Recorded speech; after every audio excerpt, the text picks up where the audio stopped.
All right, thanks a lot for coming on the show today, guys. I'm here with El Tata, Benz, and TJ from El Tata y los Taqueros. Yeah, hello everyone. My name is El Tata, and we are Los Taqueros. Now, you guys will be showcasing or at the Music New Brunswick Week, Semaine MNB Week. Do you know which day you're performing? Yeah, we're performing on the 25th. On the 25th. Okay, and are you at the Aberdeen Culture Center, or do you know which venue you're at? Okay, you got me there. I don't remember. I honestly don't remember, but okay. One of those. Yeah, no problem. I'll mention it. I mean, you think I should know too, really, but no, I should know, honestly. Either way, you'll be there on the 25th, and it's going to be awesome. Actually, I think I've been listening to the music for the last few days, the 3 tracks anyway that I had online, and I kind of get this like 90s. Like hip hop R&B vibe, the way things are put together. I don't know if that's accurate or not, but I mean, no, yeah, I never really thought about it that way, but that's kind of like that's actually really good influence or like style choice. Like, yeah, it's like this instrumental, song that also is in the context of hip hop, So yeah, that's kind of like what we do. Cool. And now, Tata, you're kind of like the lead of the group. Would you say like you produce the tracks and that sort of thing? Yeah, I'm the producer. I guess like I definitely started the project to sort of like have a separate band or project that I could do hip hop on, because like I have my solo project and it's like a completely different thing. But eventually, like that's how it started. But the band has its identity now. That we've evolved, and the band has its own identity separate from that as well. So we're definitely evolving. We're definitely like we don't just do hip hop anymore. We do other things as well. So yeah. And Benz, what's your role in the group? So I am the guitar player, pretty much, of this group, and I'm probably like one of the longest members of the band currently. Yeah. And yeah, songwriter. Yeah, I'm also a songwriter. I'm a Gab songwriter. I also, write some music for Gab. Okay, cool. How do you approach that? Because based on what I hear in the recordings anyway, like how there's a good mix of things going on. There's saxophone, there's obviously drums and bass and sort of tasty licks like that. So how do you approach the guitar? Do you come up with your own parts, or do you kind of like, are you given some advice on direction, or how do you approach that? So yeah, I approach my guitar parts in a way that Gab kind of wants them. Like, I like the way that you said it somewhat sounds like in a 90s vibe. Mm-hmm. And some of my musical influences are from the 90s. Some of the session musicians that I love are from the 90s. And I guess in terms of writing the music, so I kind of give some creative direction with the band. Like what I like about songwriting is like I like hooks. Like I like melodic hooks, and I like something that people could listen to and definitely like, kind of like get as soon as they hear it. Mm-hmm. Yeah, that's pretty much it. And I think Gab wants to add some more to that. Yeah, Benz is a really good songwriter. And he has a really nice way of kind of like expanding songs. And so basically like a lot of the times, I'll have like a loop. For example, our next song, we haven't released yet, but it's called I Need You in My Life. That started as a loop that I had, like, and it was just like 4 bars. And I had no idea how to like make it into a full song. And Ben's pretty much like kind of like grabbed that loop and expanded and like, added an intro, added a verse, added a guitar solo section. So definitely in the next song, you'll be able to tell a lot of what Ben's does. And it's really nice. Okay, cool. So that's nice. That's a nice resource to have if you want to put it like that, because you just had that loop and maybe it's going to go nowhere, but then fresh ears and kind of like make it bloom into a full track. Yeah, pretty much, yeah. You mentioned Ben's your session musician influences. I don't think I've ever heard someone specifically say they have session musicians who are their influences. Is there just briefly? Did you want to touch on that? Just for my own personal interest. So it's been something that I've kind of delved into, like in the past couple of years, and most of my my influences, I would say Dan Huff from the 80s. So he's pretty much the one who played with Michael Jackson and all that stuff. And the 90s one, I would say Michael Thompson, who played with Brandy, also played with Michael Jackson. He played with All for One. So all those hits from This I Promise You to I Swear, play guitar on those. So those kinds of like that chorusy 90s hip hop style guitar is really what I've been like kind of getting into. Gotcha. Yeah, okay. I know it's kind of such a niche thing to have as influences, but if you kind of look into this, it's kind of insane. Oh no, that's cool. Like the 90s kind of like brand, you mentioned Brandy and like Monica, and then there's TLC, you know, like those kind of like, my wife's big into Salt and Pepper, which I know is not quite the same, but anyway, pretty close to the same era. That's really interesting. That's really cool. TJ, maybe we could find out what you do in the group. Yeah, I'm just like Gab is very gracious when he terms me as a member, but I'm more like a sax player. I come up with ideas myself as well too, but usually I just follow like a really good framework that already exists. Like Gab really has like great ideas, so I try to contribute as much as I can. But it's mostly just like, putting like cilantro on top of like a potato chip or something. I don't know if that makes sense. Yeah, like a garnish. Yeah, that's fun. Yeah. So it's like, oh yeah, you play the sax. That's cool. Just help make the song sound a little.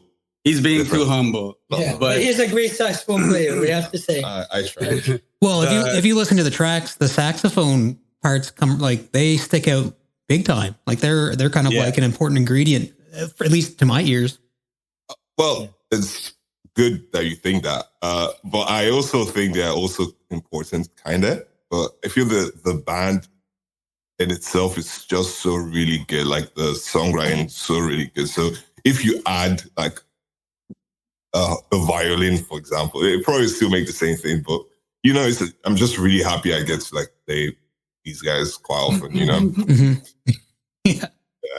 Yeah, you do sound a little humble, I have to say. Yeah, he did too humble. In other words, he makes the song complete because like I actually relate a lot like music to food, and I mean it's pretty obvious with the aesthetic and everything that we kind of do, but TJ really completes like the songs. Like the songs wouldn't be the same without his sax. Like especially if I can reference specific moments, like a pretty obvious one would be like No Sé, where he's like, carrying like the motif essentially. Like he's like repeating the same melodic line that, it's the motif of the song. We wrote that together a few years ago. Yeah, we did. We wrote that together, and it was really nice actually how that all came together. Like we basically built the main idea of that song in like one afternoon all together as a band.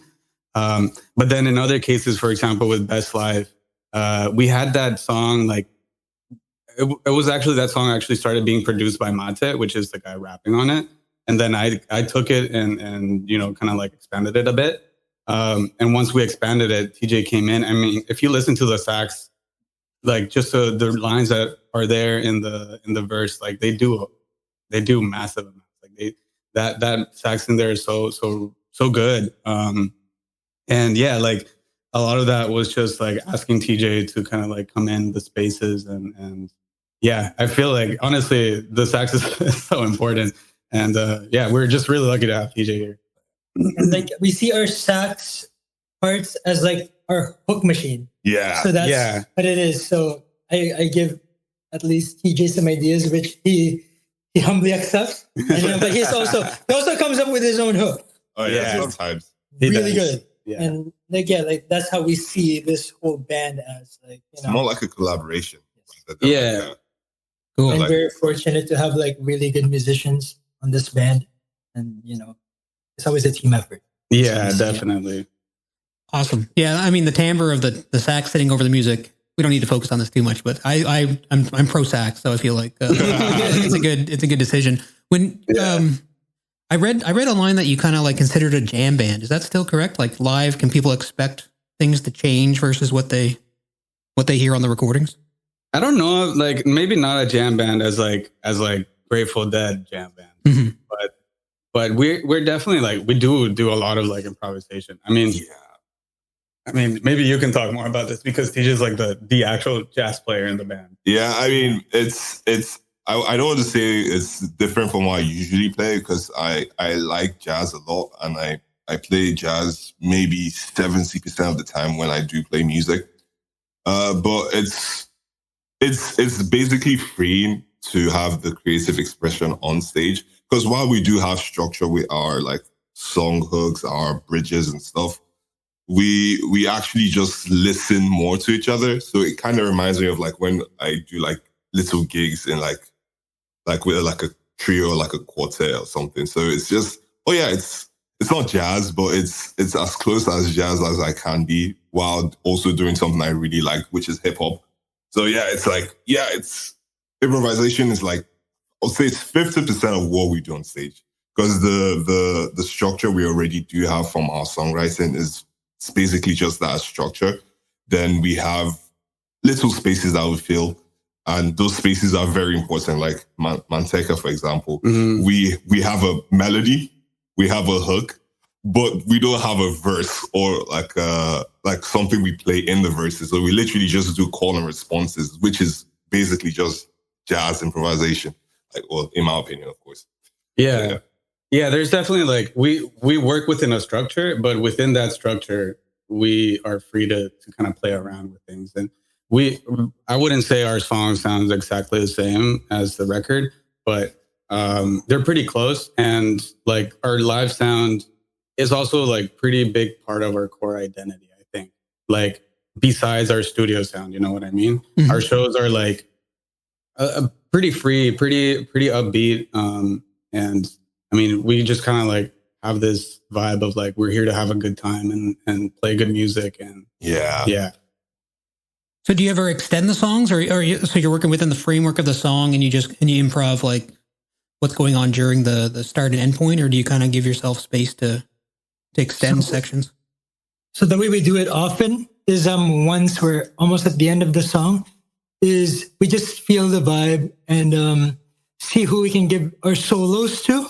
So it really like differentiate per song and even per show, right? Yeah. Like sometimes TJ would start or I would start or even like our keys player Ross would start. So it's just about like, you know, connecting through music and like vibing each other out. Mm-hmm. You know, vibing each other out. I mean, you know, in a good with way. each other. You know, maybe that was I get it. You know what? The crowd or the audience in the crowd must affect that as well too, right? Like their energy must control some of those decisions. Yeah, I mean, like a really fun thing that I've noticed, like we play some songs that are like they're cumbia, and so this is like this very ubiquitous Latin American rhythm that like you'll hear it in Mexico all the way down to like Argentina. And the genre is very dancey. And I mean, people here obviously probably are not like super familiar with it, but the moment that they, like a lot of the times, like at the shows and stuff, like people really respond really well to it. And you'll see them like dance and kind of like, and move more than usual on like a, different kind of track, so I feel like definitely as we grow, like we like to explore that sound more. Yeah, we'd like to explore that sound and also our relationship with the audience in our shows, mm-hmm. Because like as we've played, I feel like we've been able to like really understand how to communicate with the audience, and I mean, obviously we're growing, so every day we're getting better and better at it, and I can personally tell, especially from our last show, like. We got a really nice response. It was our release, like EP release show, and a bunch of people showed up, and it was really nice. Okay, you mentioned, was that a genre you mentioned, or is it a specific like rhythmic pattern? I would say it's a genre. It's a genre. Okay. I personally like I think about it as a rhythm because to me like that's really the crux of it. Mm-hmm. More so that the instruments that accompany the arrangement, mm-hmm. Because really, like I said, it's like super common, super popular genre in Latin America. So you'll hear in Peru they play it one way, in Mexico they play it one way, in Colombia they play it one way, in Argentina they play it one way, and really I'm like anyone can really dive into it.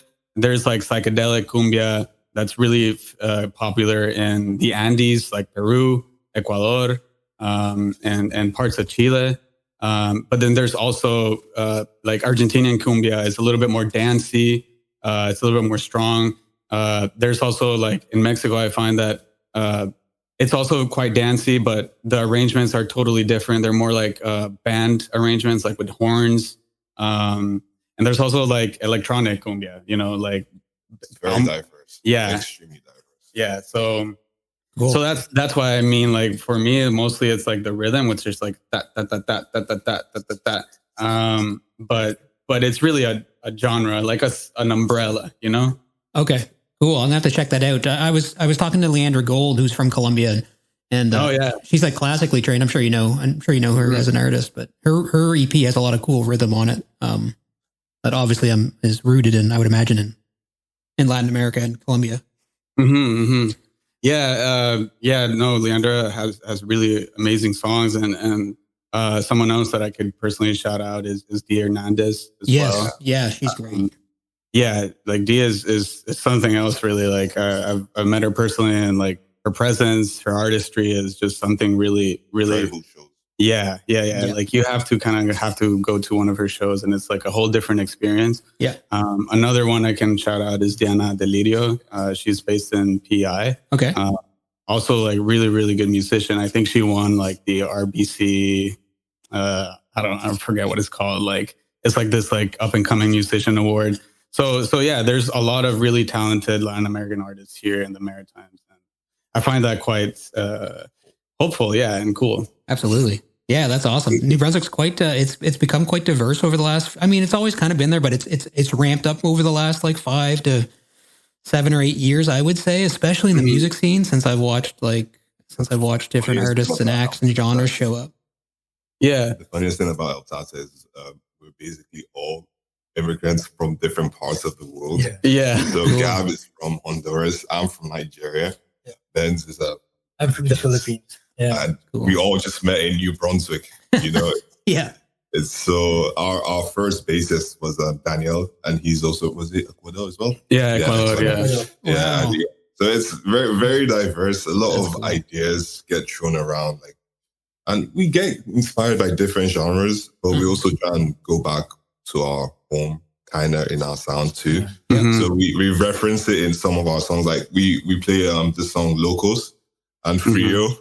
I really like Frio because it's like, oh yeah, it's his experience, but told from like, well, I won't say it's from, it's Gabriel's experience in New Brunswick. So basically 2 worlds colliding to make Frio. So it's like, oh yeah, it's really cool. And we now bring our expertise from our Benz's guitar playing, me playing the sax, and Daniel on the bass. It's really a nice combination of different experiences just to enjoy ourselves in New Brunswick, you know? Yeah, it's funny. Sorry, I don't mean to yap, but I do want to say something. Like I find like one of the things that I really love about the band is like we're all very clearly very passionate about music, but we're also all very clearly influenced by different things. But we're so passionate about music that really, like, for me, like, I really like all kinds of, like, a lot of kinds of music, you know what I mean? Even though I'm mostly influenced by certain genres, like, I am still able to appreciate what TJ appreciates or Benz appreciates, and they're able to appreciate what I appreciate, you know what I mean? And so it's like this, like, really nice, just expression of our love to music and our influences, and it is all coming, like, together in this song and this, you know, in our discography. And really, like, that's what I want to capture personally with the band, just all of our influences and how well they can work together. Cool. I mean, I feel like I can hear that when I listen to the 3 tracks that I was, do you call it the Best Life EP? Does that have a? Yeah. Okay. Yeah. Like I would recommend every listener go hunt that down, because I feel like that's kind of, I mean, you summed it up pretty well. I feel like you can hear all of that happening, and you can feel the, like the joy, you know, like just kind of the fun aspect of it all, which is nice. Yeah, we really do have fun while making music. Like we're not super, I mean, I'm the producer and I do have experience like releasing music, but especially with this EP, like we really did not have a lot of experience, like actually going back into these songs and kind of like working them out. And doing that actually was pretty fun. It was like, we kind of like realized like, oh, like we can do this, and like it's fun and we enjoy it, and why not? Yeah. So yeah, very cool. We're pretty much out of time, but I did want to point out that like on the recordings, I really kind of like the production, like how I feel like you can hear like the kind of the compressors pumping a bit, and there's a little bit of dirt on everything. Anyway, I just feel like it's got a nice sound to it. So I'm curious to hear it, take it in live as well, so I can have that kind of comparison to the live recording and the track. I mean, okay, you mentioned two things that I'd like to respond to. Number one is I'd like to shout out Nathan Collingwood. He's the one that helped us mix the songs. Okay. So a lot of that compression, a lot of that grit is all thanks to him. And like he really, him and I like work really well. We've worked together on a couple of songs, and he really understands like what we are looking for.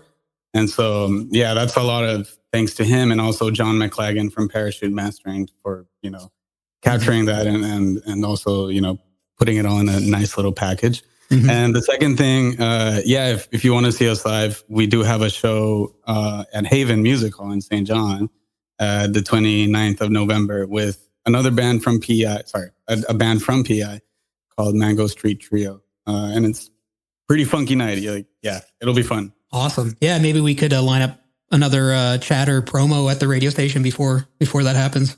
That would be sick. Yeah, that'd be sweet. So sick. Okay, wicked. That's exciting. All right. Well, I really appreciate you giving me some of your time today, guys. I've really. What's the best place for people to check you out or reach out to you if they're curious, which I'm sure they are? Well, definitely we're on all streaming platforms. So whatever you use there, and we're also on Instagram. So like, don't be afraid if you're curious about our stuff to just send us a message. Like we're so happy to really reach out to people and talk about our art, of course. And also we're also on Bandcamp. So if you want to support us directly, that's also available, an option there. Awesome. Yeah, Bandcamp is great. I recommend, that's the way to do it for sure. Maybe on a Bandcamp Friday too, where all the funds go to the artist. Yeah. Cool. Exactly. Well, thanks a lot, guys. And Benz, maybe you can convince the guys to do the Boys Mind cover. I wouldn't mind coming across. Oh yeah, I will try. Definitely want to do it. There was one Madonna song that we wanted to do, no? Yeah, man, that song is so good. Yeah, that's such a great song. Yeah, man, that's an incredible tune, really. Actually, that's kind of the tune that made me check out a Madonna record in full. I was like, what the hell is this song? It was so good. Yeah. All right, awesome. Well, I look forward to checking you guys out at the Men Music NB Week. So hopefully I'll be able to come up and say hi. Thank you so much. Yeah, really no problem. Anytime. Have a good day. Right. You too. See ya.